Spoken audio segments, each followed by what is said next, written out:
Police department is here to protect each and every citizen. Police department is here to help all the citizens who are in trouble. आज पुलिसांचेरच जर attack जाता, आज लोक जर तर दिन दहाडे तलवारी घेऊन जर तर एकामेकांक मारपा लागले, this is nothing less than goonda raj. This looks like a jungle raj. So this is a complete mockery of the administration of the present government.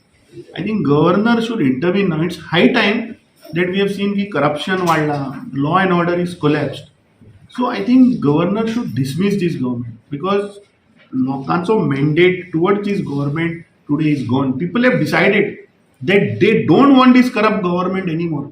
Let the governor dismiss and held fresh elections. We are ready. Congress party is ready.